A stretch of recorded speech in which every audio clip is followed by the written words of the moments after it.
vamos para a palavra de Deus. Eu quero convidar você a abrir a palavra do Senhor no Evangelho segundo escreveu Mateus. Segundo escreveu Mateus, capítulo 12. Nós vamos ler capítulo 24, verso número 12 e 13. Evangelho segundo escreveu Mateus, capítulo 24.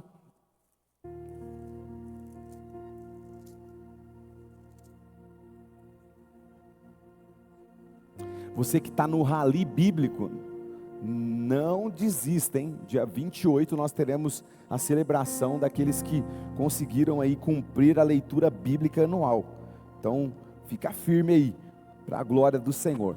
Evangelho segundo escreveu Mateus, capítulo 24, nós vamos ler o verso 12 e 13 desse texto, que diz assim a palavra do Senhor para mim e para você. Mesmo assentado, mas com toda a reverência no nosso coração, eu leio a palavra do Senhor. E por se multiplicar a maldade, em algumas traduções vai dizer a iniquidade, o amor se esfriará de quase todos, ou em algumas traduções de muitos. Aquele, porém, que ficar firme até o fim, esse será salvo. Eu vou ler de novo para você entender.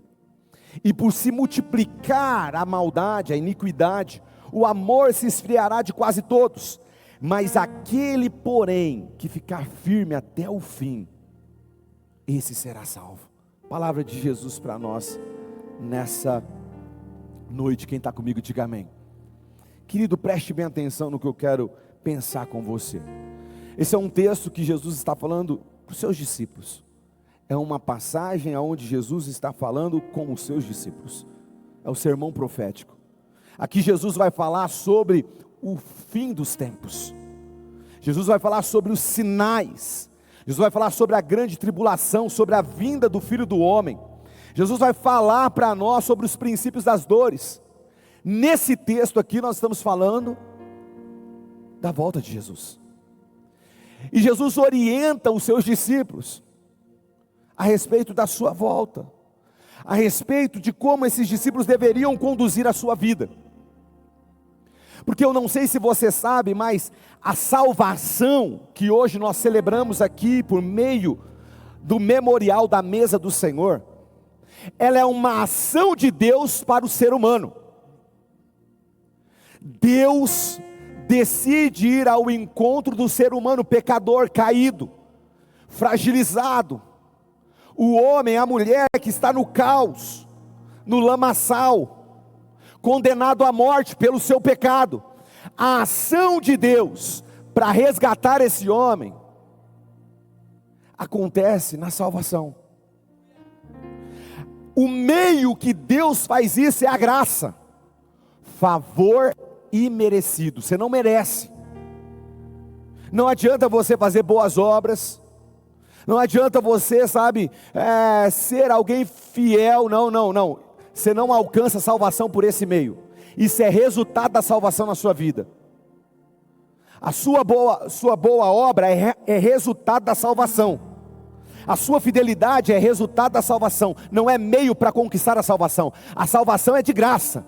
É pela graça. Agora, não é porque a salvação é pela graça que nós excluímos a responsabilidade espiritual do homem. Porque a graça de Deus, ela não remove a responsabilidade espiritual de responder à ação de Deus. Deus vem com a graça preveniente, Ele mostra o amor dEle, porque você não conseguiria definir que você está caído, se você não olhasse para Jesus que está em pé. Você não conseguiria encontrar imperfeição na sua vida, se você não olhasse para alguém perfeito, que é Cristo. Você só consegue definir que você está no pecado, porque você olhou para Jesus. O homem por si só não consegue se arrepender, porque a consciência dele está cauterizada pelo pecado. Mas uma vez que ele olha para Cristo, ele olha pelo amor de Deus por meio de Cristo, ele consegue entender o caos que está na vida dele, e aí ele se levanta, como o filho pródigo, que não conseguiria enxergar se ele não tivesse experimentado a bondade de Deus, a bondade do Pai. Por isso que ele fala: levantar-me-ei e ter com meu Pai. Ou seja, ele fala assim: lá na casa do meu pai tem coisas boas, então eu posso ir para a casa do meu pai. Querido, o que eu estou falando para você é que você não consegue mudar daqui para lá, se você não entender que lá é melhor, e Jesus é o melhor para a sua vida. Então não exclui a sua responsabilidade de dar a resposta à ação de Deus. Essa resposta, ela se dá pelo menos por meio de 3 palavras. A primeira palavra é fé, porque o apóstolo Paulo, ao escrever sobre salvação, em Efésios, ele fala assim: nós somos salvos pela graça mediante a fé. Ou seja, eu preciso crer, eu preciso ter convicção. Então fé seria a primeira resposta sua em direção àquilo que Deus fez na cruz do Calvário por meio de Cristo Jesus.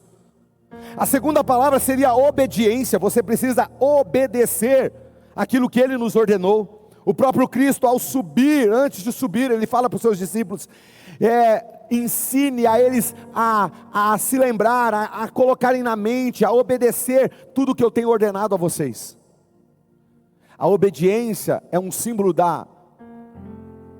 do nosso temor a Deus e também de que de fato somos discípulos de Jesus. E uma terceira palavra é perseverança. E esse texto que nós lemos aqui fala sobre perseverança. Queridos, nós estamos vivendo num tempo de muita velocidade, muita pressão emocional, violência, individualismo, caos estabelecido. E em meio a esse ambiente, Jesus ele deixa uma advertência dura, mas ao mesmo tempo amorosa, porque ele está prevenindo os seus discípulos. Ele está falando assim: ei, cuidado, porque durante esse cenário, esses dias, essa geração, em dias aonde haverá um aumento da maldade, o perigo não está no aumento da maldade, Jesus está falando isso, mas o perigo está no esfriamento do coração de um discípulo. Por isso a gente precisa tomar cuidado com o coração frio, gelado. O problema não está no aumento da iniquidade, do pecado, da maldade. Isso vai acontecer. Agora o que Jesus está falando ei, você precisa tomar cuidado, como você vai interagir nesse momento. Como vai ser o teu coração diante dessa situação? A iniquidade ao seu lado, ao seu redor, sabe, praticamente ali na beira da tua casa. Como você vai reagir? Jesus está falando que nós precisamos perseverar, e perseverar diante da maldade, da iniquidade, do pecado. Surge uma outra palavra que é a santidade. Inclusive o Wesley vai falar que não existe santidade que não seja santidade social, ou seja, algo que está para fora, algo que apareça, algo que sai de dentro para fora. Inclusive eu não sei se você sabe, mas a santidade ela molda as nossas relações. O que Jesus está denunciando aqui é exatamente uma ruptura de uma santidade, de um coração que antes ardia, um coração que perseverava, um coração que tinha fé, um coração que era obediente, mas agora gelado. Então nós vamos revisar esse texto para compreender como evitar esse estado espiritual, de frieza espiritual, de decadência espiritual, de um coração frio, gelado. Eu quero falar para você aqui 4 maneiras para você identificar, compreender e vencer o esfriamento espiritual. A primeira verdade, o primeiro ensino, a primeira maneira aqui é: o coração se esfria quando a iniquidade se torna normal. Ou seja, a normalidade da maldade, do pecado, da iniquidade pode levar uma pessoa ao esfriamento espiritual. Então quando o texto fala, por se multiplicar a maldade, por se multiplicar a iniquidade, Jesus está afirmando que a injustiça, ela afeta diretamente a vida espiritual de alguém. Ponto. A maldade, o pecado, aquilo que está ao redor, pode afetar a sua vida. O termo aqui no grego é amonia, que significa rebelião contra Deus, ausência de lei. A palavra iniquidade ou maldade aqui está fazendo menção a uma ausência, uma distorção para o mal, uma distorção moral. E nós precisamos parar para pensar. Essa palavra, ela bem definida, eu vou pegar aqui para você. Ela significa, sabe, uma ruptura da realidade de Deus para a vida do ser humano, a ponto dessa palavra ser definida como uma violação deliberada da vontade de Deus. Então, quando ele fala ao se multiplicar a maldade, a iniquidade, ele está falando assim: haverá ações, violações deliberadas contra a vontade de Deus, situações que vão se distanciar daquilo que Deus tem para a nossa vida, situações que vão nos distanciar do projeto original de Deus. Então você precisa tomar cuidado. Por quê? Porque se a iniquidade está aumentando, eu não posso olhar para essa iniquidade e entender que é algo normal. Não é normal. Querido, a graça de Deus, ela destrói aquilo que se levanta contra o projeto de Deus. Por isso que o apóstolo Paulo vai afirmar que por estarmos debaixo da graça, o pecado já não tem mais domínio sobre nós. Ou seja, o pecado, que é a destruição do projeto de Deus na sua vida, na sua casa, no seu casamento, na vida dos teus filhos, esse pecado ele não tem poder. Sabe por quê? Porque a graça de Deus, ela destrói toda a realidade que vem contra, que vem violar a vontade de Deus na sua vida. Agora nós precisamos parar para pensar, porque se há um crescimento e eu não posso achar normal, isso significa que o ambiente não pode determinar quem eu sou, não pode influenciar nas minhas decisões, porque eu vou estar cercado de pessoas más, cercado de pessoas que violaram deliberadamente a vontade de Deus. Você vai começar a ver pessoas nesses tempos que, pela decisão do seu coração, vão violar a vontade de Deus. E pasme, isso é crente. Não está falando só de ímpio, não está falando só de quem não conhece a Deus, de pessoas que tiveram um relacionamento com Deus. Então nós precisamos entender que o cristão, ele não foi chamado simplesmente para resistir o mal, mas também para resistir essa teoria de normalização do mal. Pastor, quando que isso acontece?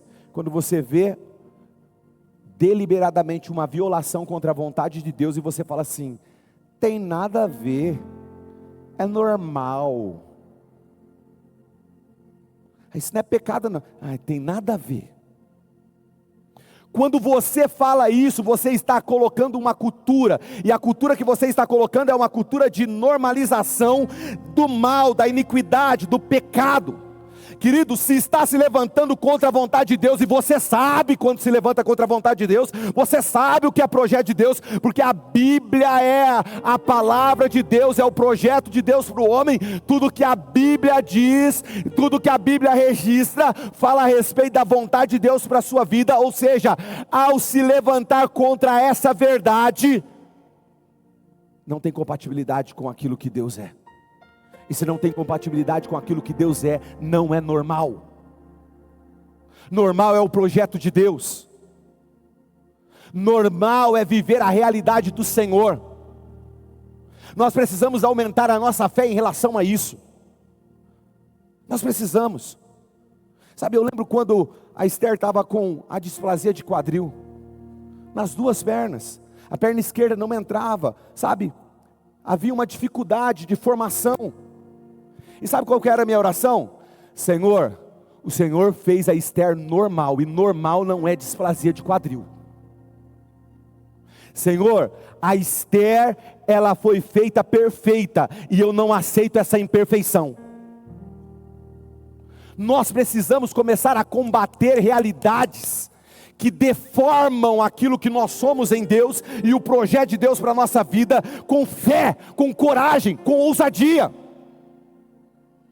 Não é normal uma sociedade destruída pela violência, não é normal uma sociedade caída pelos vícios, não é normal uma sociedade bêbada. Essa semana eu fui sair para ir numa confraternização do GC. Estava saindo de casa na minha preferencial. Um carro passa, tira um palmo do meu carro. E o cara estava o quê? Chapado, mamado. É normal? É normal a embriaguez? É normal a pornografia? É normal o vício? É normal pais de família negociando o seu salário para fazer jogo, para tentar tirar dinheiro, e está perdendo tudo? É normal? Você acha que para Deus isso é normal? Não é normal. Então se levante como voz profética dentro da sua casa, dentro da sua família, ao redor aonde você estiver. Se levante como voz profética e diga: não é normal. Não é normal o divórcio, não é normal a separação, não é normal a violência, não é normal a distorção sexual, não é normal. Não deixe as pessoas normalizarem aquilo que é pecado. Não deixa. O profeta Isaías, em Isaías 5:20, ele fala assim: ai dos que ao mal chamam de bem, e o bem chamam de mal. Aí ele continua ainda falando assim: que fazem das trevas luz, e das luz fazem trevas. Mudam o amargo em doce, e o doce mudam em amargo.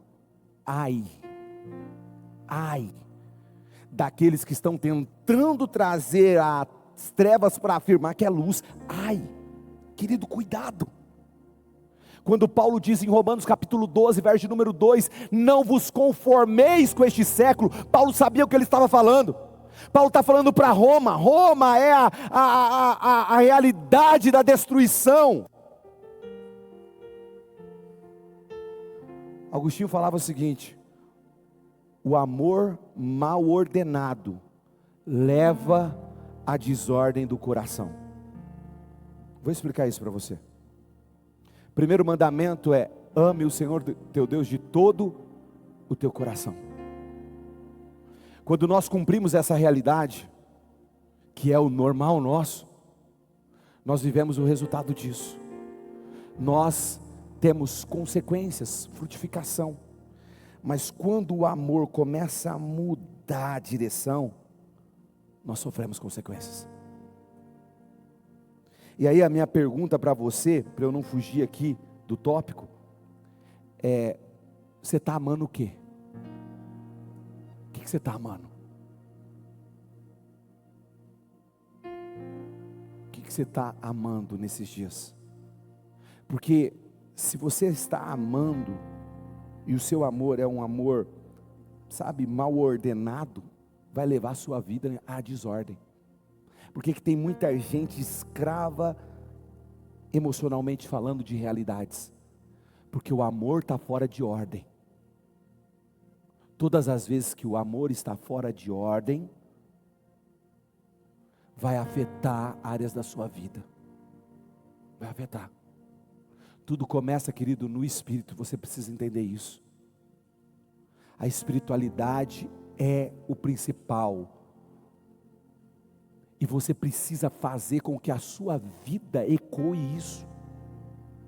Com todo respeito, não estou condenando, você tem que cuidar do teu corpo. Mas se você bate carteirinha mais na academia do que uma vida devocional com Deus, você está trabalhando para quê? Você está trabalhando para a sua vida corruptível, porque esse corpo aí pode estar bonito agora, mas logo, logo vai estar enterrado debaixo de 7 palmos. Agora, você tem que cuidar do corpo, não estou falando que você não tem que cuidar do corpo, mas se a sua vida devocional, ela está desequilibrada em relação à sua vida, sabe, às suas apostas físicas, ei querido, me desculpe, mas você está trabalhando para outra coisa, não para a vida eterna. equilibra, equilibra.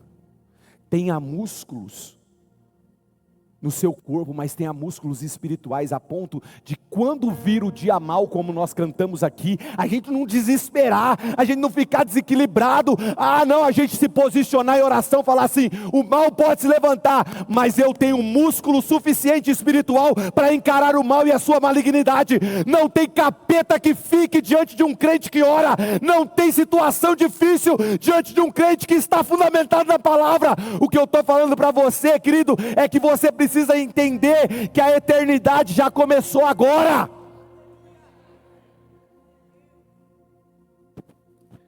Então, se você percebe que o mal está se tornando comum na sua vida, cuidado, porque isso pode ser uma frieza espiritual. Isso é um vento gelado que começa a apagar o fogo do amor de Deus. Cuidado. 2, falei 4, 2. O coração esfria quando o amor deixa de ser praticado.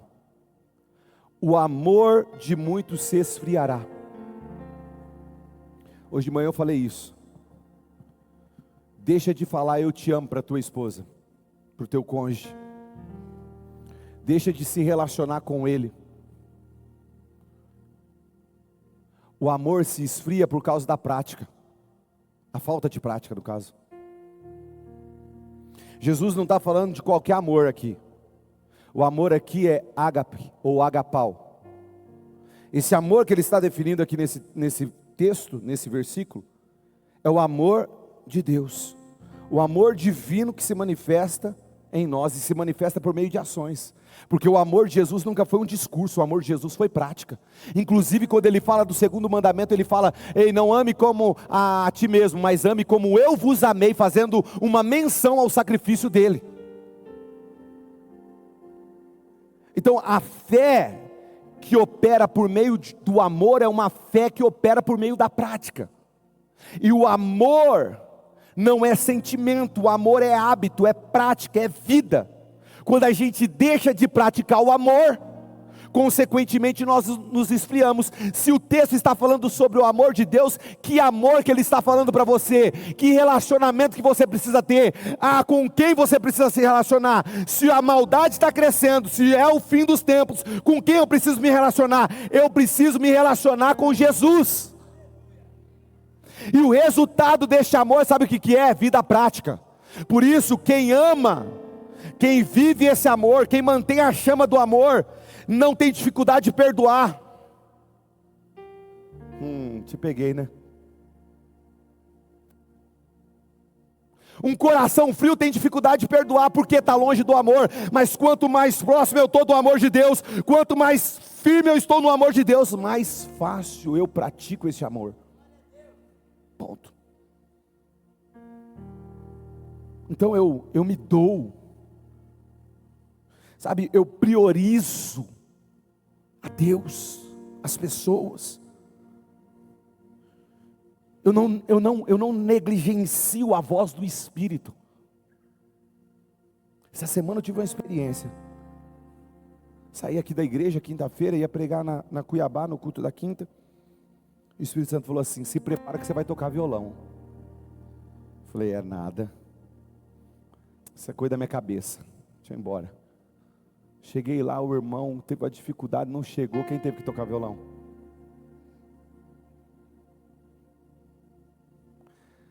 O Espírito Santo fala, querido.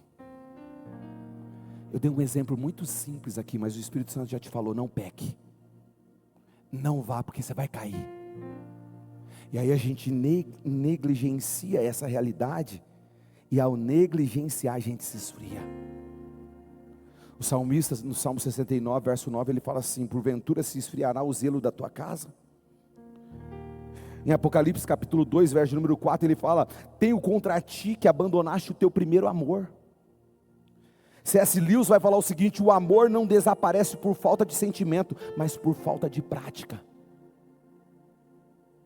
O coração não se esfria apenas pela presença do mal, querido, mas pela ausência da prática do bem. Inclusive Martin Luther King vai falar muito sobre isso. Ele vai falar assim: eu não me preocupo com o grito dos maus, mas com o silêncio dos bons.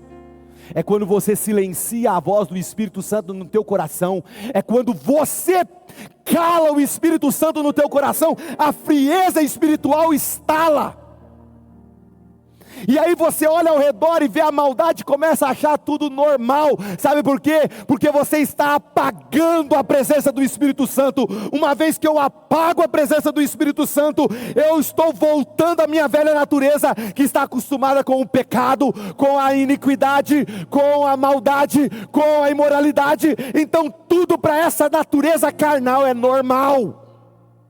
Mas quando o Espírito está vivo dentro de nós, eu rejeito o pecado, eu tenho raiva do pecado, eu olho para o pecado e falo: eu não te aceito, você veio para destruir a imagem de Deus na minha vida, você veio para destruir a imagem de Deus no meu coração, eu te rejeito.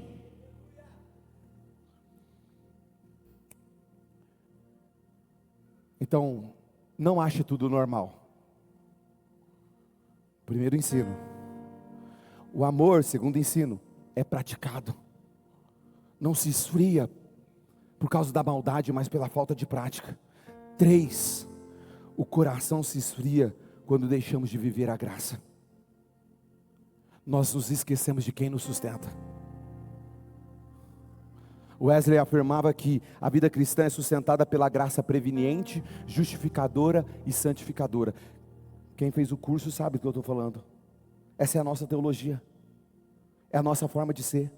Deus se manifesta primeiro para você se arrepender, e não você se arrepende para Deus depois se manifestar, não, se arrepende depois da manifestação de Deus. E essa manifestação a você aceitar isso, a justificação entra na sua vida. Justificação é remover o pecado, é você estar como justo diante do Senhor. E aí depois, para sustentar isso, você precisa da graça santificadora. Ou seja, a manifestação da cruz de Cristo na minha e na sua vida não é um ato único, é um ato gradual e contínuo. É todo dia. Você acha que você é santo por quê? Por causa do sacrifício dele. Você acha que você tem capacidade de dizer não para os maus hábitos por quê? Por causa do sacrifício dele. E se você não está dizendo, é porque você não considera esse sacrifício tão poderoso na sua vida. Mas nessa noite eu estou aqui para te dizer, querido, que você pode vencer, você pode andar na graça diariamente, você pode vencer as quedas, os buracos. Querido, para de viver um cristianismo mecânico, pesado e frio. Viva diariamente a graça de Deus. Depender da graça é orar. Eu já falei isso para vocês aqui. Oração é o dependenciômetro do crente. Quem ora depende. Se eu vou para a oração, eu estou falando assim: Senhor, eu preciso resolver essa situação. Isso significa que você está falando: eu não sei resolver, mas o Senhor sabe. Agora quem não ora não, Senhor, pode ficar tranquilo aqui, eu resolvo as coisas aqui. Resolvo do meu jeito, da forma que eu penso. Aí, querido, para quem está frio, a Bíblia se torna uma obrigação. A igreja se torna uma rotina. Você quer identificar uma pessoa fria? O julgamento aumenta. O julgamento aumenta. Cresce esse hábito na vida da pessoa. Agora a gente não pode esquecer, e eu vou falar isso bem claro para você, que em João capítulo 15, verso número 5, Jesus falou assim: sem mim, nada, absolutamente nada podeis fazer. Você precisa entender isso. Então para de apagar a presença do Espírito Santo na sua vida e permita que o Espírito Santo haja em você e através de você. Porque tudo é a graça. Toda boa obra é fruto da graça operante de Deus em nós, do favor de Deus em nós, da cruz agindo em nós. Quando esquecemos isso, nós servimos não por amor, mas por obrigação. O amor se esfria. Eu termino falando para você que o quarto ensino desse texto é que o coração vence o frio quando perseveramos no amor. Deixa eu te falar aqui, que adianta você passar o campeonato todo fora dos 4 que vão ser rebaixados. E aí no último jogo, você entrega e vai rebaixado para a Série B.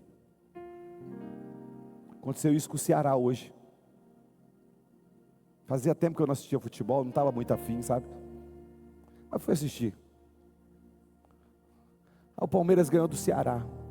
O Ceará passou o campeonato todo. Natal, 38 rodadas do Campeonato Brasileiro. O ano todo os caras fora dos 4, vamos colocar 37, né? Porque ele entrou nessa última. 37 fora do quadro de rebaixados, que são 4. No último jogo, o impossível acontece, Santos se livra, Internacional se livra, e o Ceará, que não tinha passagem por lá, entra e é rebaixado. Por que eu estou falando isso? Para falar para você que eu não quero que você seja literalmente rebaixado. Porque muitos cristãos, sabe, não entendem que o evangelho é uma corrida.